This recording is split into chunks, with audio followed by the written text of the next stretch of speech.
One of the struggles that I have seen on the trumpet is when players are playing and they just feel like things are hard. They're willing to put in the practice time and they see some improvement, but no matter what they do, the trumpet never really seems to get easier. There could be any number of reasons for this, and what I want to do in this video is share with you one solution I have found that will definitely help your playing be smoother and feel easier. Understanding the solution in this video will be able to help you have greater freedom in your music making, which is definitely going to contribute to your overall feelings of satisfaction and enjoyment when you're playing the trumpet. This approach is going to apply to everything that you play on the trumpet, so long tones or flexibility exercises or Clark studies, arbans, even excerpts and repertoire. After I share what the solution is, I want to share a few drills that you can do to help feel this for yourself, and then we'll talk about how to incorporate it into your practice session for your fundamentals and beyond. For players that find the trumpet to just be hard, I find that one thing they struggle with is keeping the air consistent and energized when they play. You can hear this in slurred passages where there might be some gaps in their slurring instead of it being smooth, or when you have articulation passages and there are some registers or some notes or some dynamics that just feel more effortful when you're trying to find success. The solution to this is the opposite of that, which is to get your air to be more consistent and more energized. And I find that when I share with players how to do this, even technical passages can begin to feel much more like a flow study, which gives us that smoothness and ease we're looking for. So it seems like the million-dollar question is, how do we get our air to be consistent and energized? To solve any problem, it's really helpful to understand what success could look like so you know when you are doing your efforts how to match it up to success and make any adjustments that you need to make. In this case, a simple way to know whether or not your air is consistent and energized is to focus on the vibration that is happening at your aperture when you are producing sound. As long as this vibration is happening, you can be sure that your air is consistent, and when you're able to play with a nice supported tone, you can be sure that your air is energized. If you don't know what I mean by feeling the vibration, or you're unsure of how to do this yourself,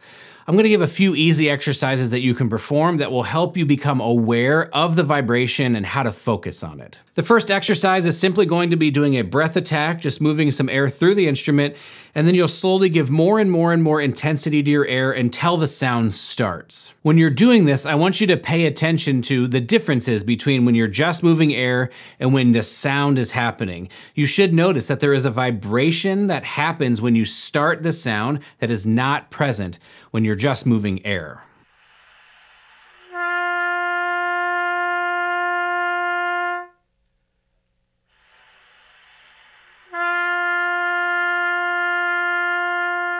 Another exercise you can try for this solution is something I got from Special Studies for Trumpet by John Daniel. In this book, he talks about using whisper tones to develop control and efficiency in your playing, and I've found these to be a very helpful tool in getting players to be aware of the vibration and how to create it consistently. To perform this exercise, you're going to start at a mezzo forte dynamic with a breath attack.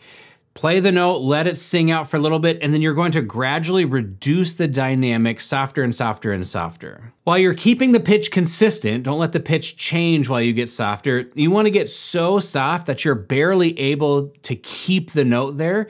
And maybe even you want to lose the note for a second and then try to give a little bit more and get the note back so you know where that line is. And then you want to just try to hold there at that dynamic and learn how to control the sound. If you do this approach where you lose the sound and then hover there trying to maintain it, you'll notice that when you lose the sound, the vibration goes away. And when you get the sound back, the vibration comes back. This can be a cue for you to help develop a feeling of what the vibration feels like, so when you're playing the trumpet normally, you can focus on recreating it.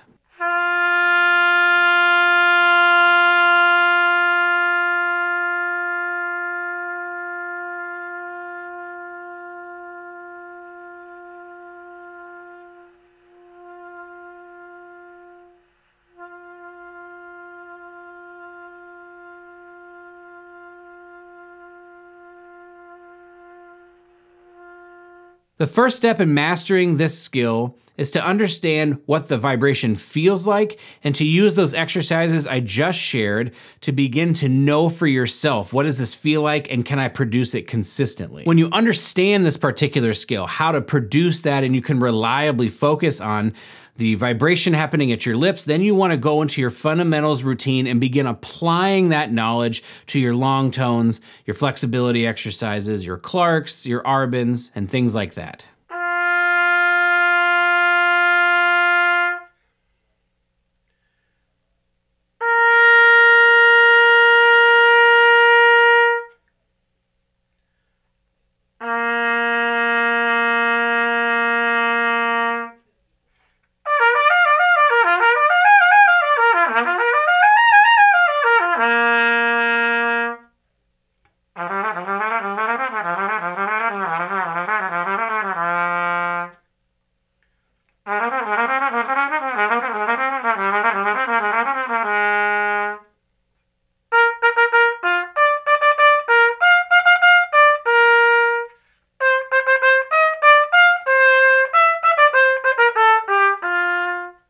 If you design your practice session well, you should notice an increase in how easy and how smooth your trumpet playing is right away. From there, you just need to put in the work, day after day, recreating that vibration, feeling it out, making things a little bit more challenging over time so that you can progress with this skill as well. Ultimately, we want to understand this skill deeply enough that we can bring it over to repertoire and be able to focus on how do I maintain this skill while I'm playing much more difficult music in a solo piece or in some excerpts from an ensemble piece.